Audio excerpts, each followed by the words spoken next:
Hey friends, it's Ruben with Hi-Fi MIDI. Thanks for joining me for another video. This is how to play drum VSTs on keyboard. If you're out there and you can hear me, say hi. I want to make sure that my levels are good. I switched back to Pro Tools on this for this video. Just because I like the channel strip plugin. It's great for my voice. Anyway, if this video is intended for those who are new to drum VSTs. So if you're already familiar with this might not be the right video for you.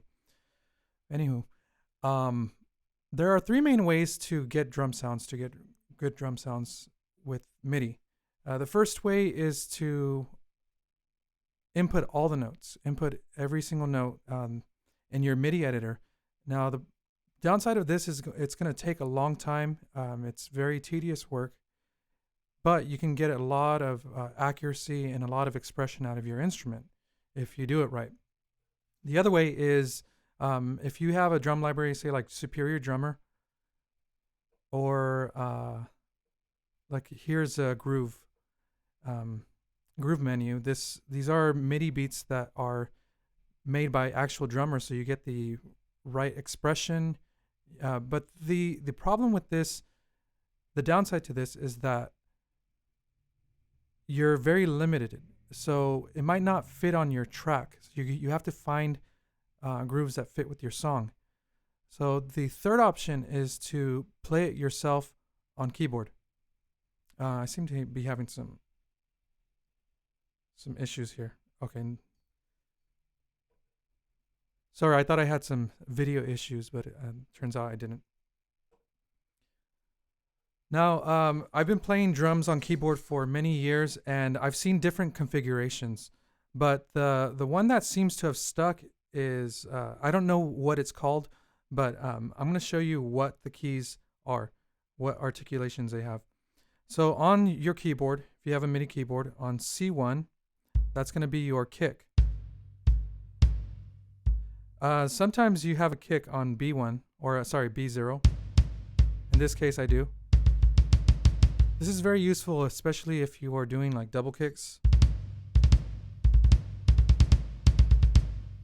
And then on C#1, you have your side stick. Then you have two snares. Sometimes it's the center snare and then the edge on D and E.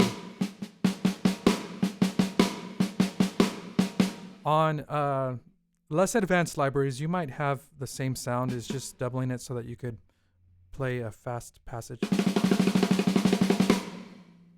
And then on D#, you usually have like a flam or a rough.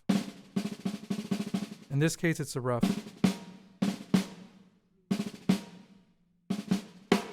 And then from F to C on the white keys, you have your toms, and it goes from lowest to highest.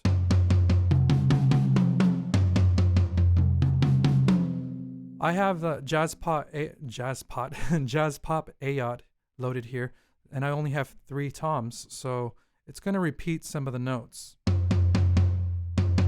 So in this case, F and G repeat the note, and then A and B repeat the middle tom,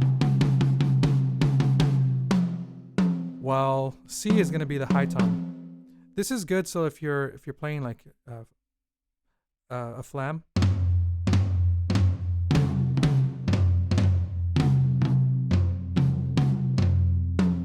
And then on your F#, you have your closed hi-hat, where you hit it with a stick while it's closed. And then G# is going to be when you close it with your foot. So it has a softer sound to it. And then you have your open hi-hat on A#. And then you have a crash on C#, C#2. Superior Drummer has a choke if you hit it extra hard, which in this case it's not doing it. Oh, in this case it's on D2. And then you have your ride. This is going to be the edge. And then you're going to have your ride bell.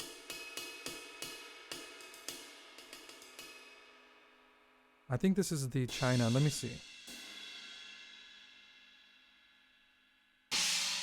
Yeah. So I'm just going to cover those for now because this is the general configuration. In if you own Studio Drummer or some other drummer, I think BFD is the same configuration. So if you can switch to a different drum sound and play it. It's going to play the same way. This is the same case for Battery 4 for electronic drums. It's very handy.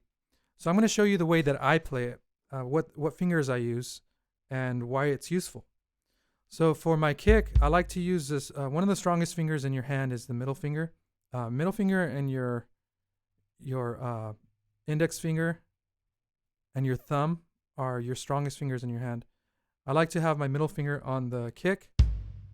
I don't like to put my ring finger and my pinky there because it's not going to hit as hard. And it allows my index finger to hit the snare.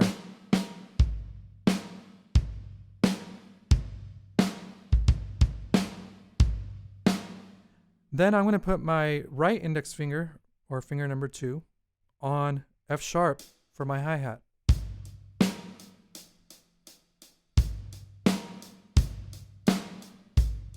Then finger number 4 is going to hit A sharp, which is the open hi-hat.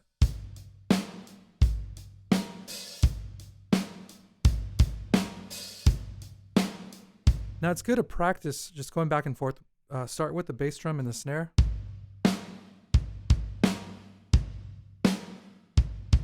And then play eighth notes with the hi-hat, closed hi-hat.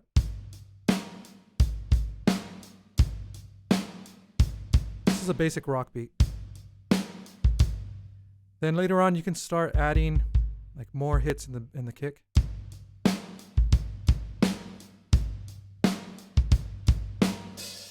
Add that open hi-hat just to make it sound a little more interesting. Now this is, I like where they have it set up because I can easily access the toms if I want to do a fill. And then my 4th finger is going to hit the crash.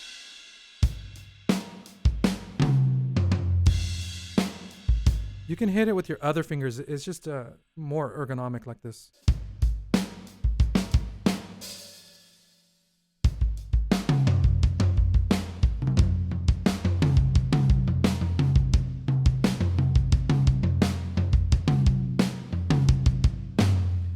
A little tip I recommend is to keep your playing at 4 fingers or less, because anything over that at the same time, at the same moment, is going to be unrealistic. Because if you're a drummer, I mean, you have your I'm sure there are ways to get more than one sound, but or more than 4 sounds at the same time.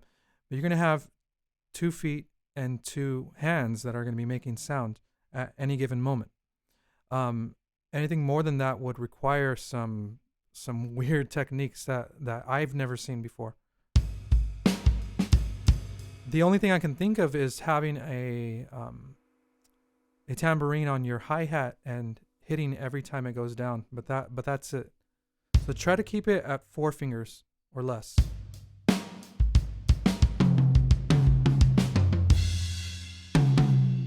Now, if you're going to play the snare, if you're going to play like 16th notes or 32nd notes, I recommend using your index fingers.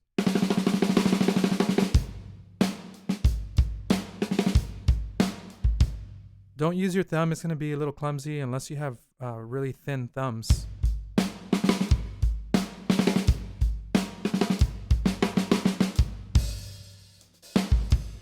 Now, if you're going to hit the ride, I recommend using your middle finger and using your ring finger, your 4th finger, for the bell. That way you can go back and forth and play something pretty funky with that.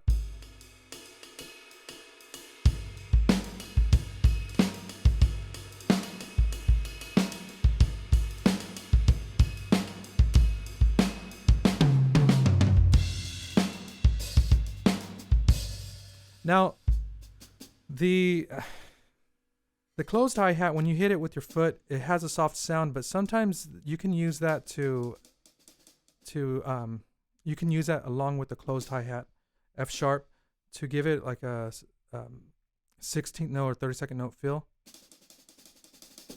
But on Superior Drummer, I'm not sure if this is the case with Studio Drummer from Native Instruments, but over here on C3, I'm sorry, from C3 to about F3, you have different hi-hat hits, so you can hit them in succession.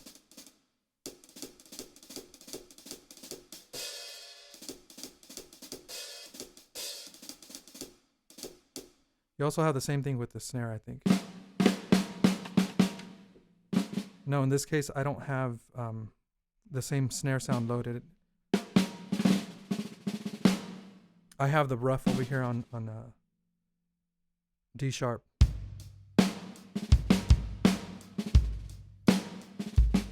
Now, do you notice that when I play the rough sound, it kind of bleeds into the regular hit?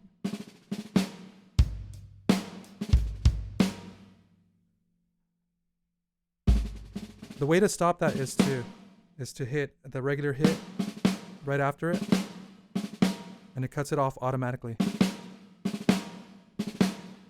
I've seen that with Studio Drummer, and I'm not sure if BFD does that, but it's pretty reasonable for it to do that.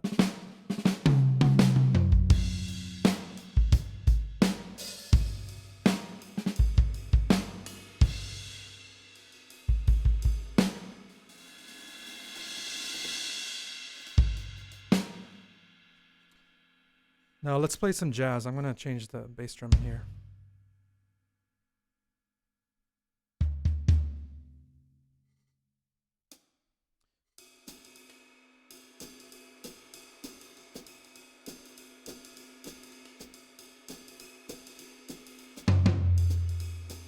For passages that are really hard to do, like when you're playing jazz, there's a lot going on.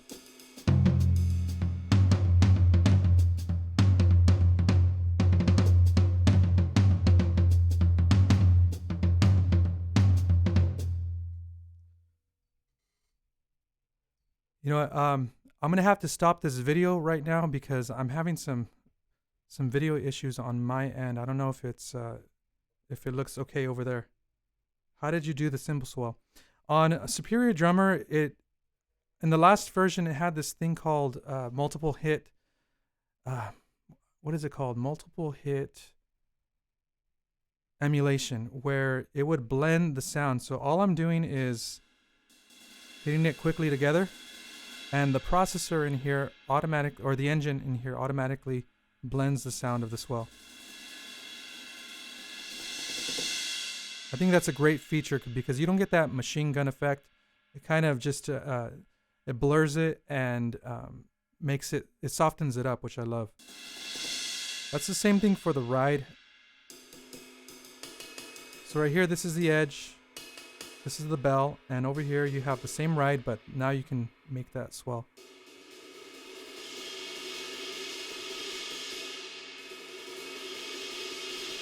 So for things like this, you either need a lot of practice, or it's better to map the velocity in your MIDI editor, and you're going to get something more natural and expressive.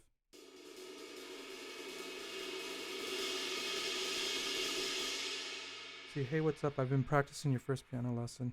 I'm hoping to make more piano lessons pretty soon. Does more than one key have the same cymbal sound as far as a crash? Does more than one key have the same cymbal sound as far as a crash? Yes. Yeah, I had to have to find this. Sometimes these different presets load samples differently. But let me find it. So here's one crash. I think the same crash is over here on maybe G. Yeah. So you can even use two notes to make that swell.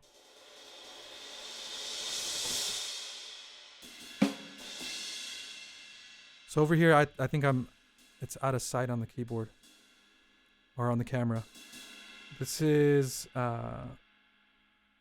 E -1 and C sharp 2. It's a lot easier doing it like this when you have two different keys.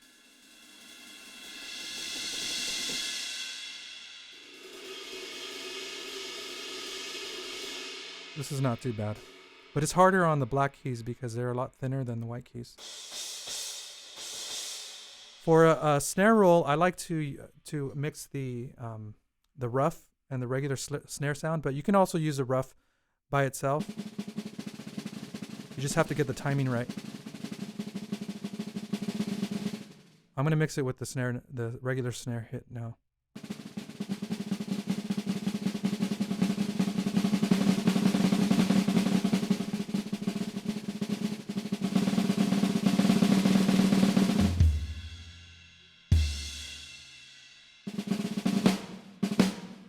This is something I like to do when I'm playing drums. When I'm gonna do a fill, I roll the snare with the rough and the regular hit, and then I play my toms and then the cymbal. I'll show you.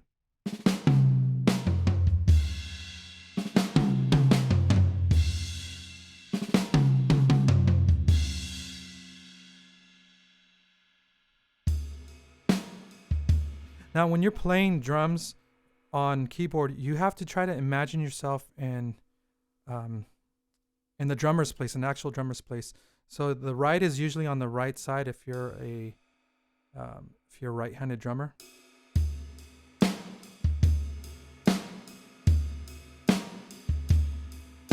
And if you're hitting the right, you're going to be hitting the snare with your left hand in real life.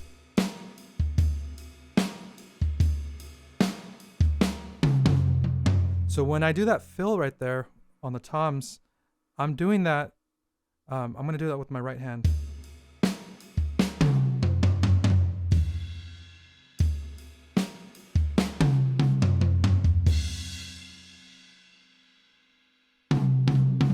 By the way, I have room right here for 2 more toms. I'm going to load them real quick and show you what happens with the sound.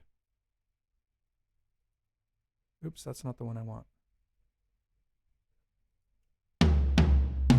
Well, I don't have any other ones, so now that I have 5 toms, I don't have those doubles anymore.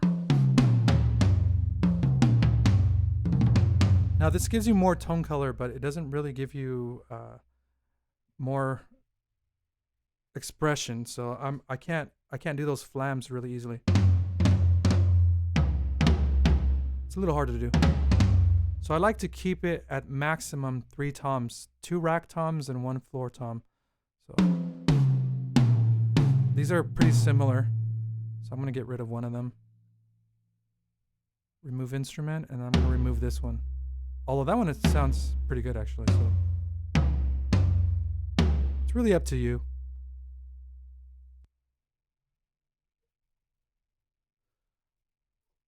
So now I have two of the same sound per note. I said that backwards. I have 2.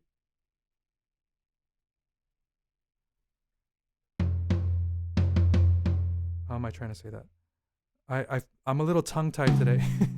I have the same sound on 2 different notes is what I'm trying to say.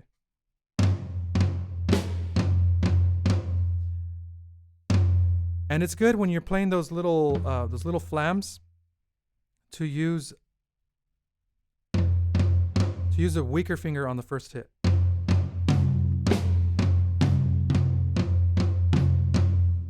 Just like a real flam has a weak hit and then a strong hit.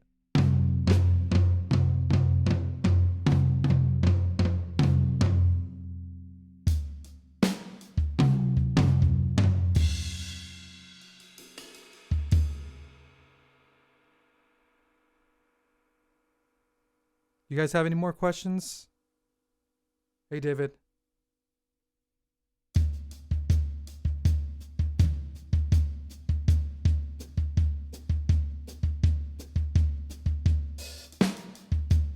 If you like this video, give it a thumbs up. If you haven't done so, please subscribe to my channel for more videos.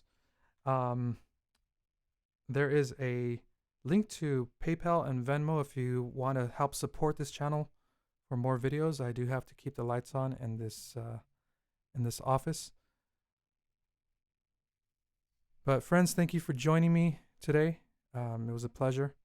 I'll see you later this week. I'm going to review a plugin from Best Service called Emotional Violin.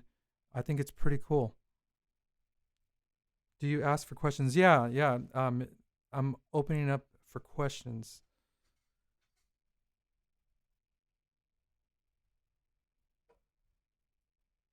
But leave a comment below. Tell me what drum library you're using. And I'll see you next time.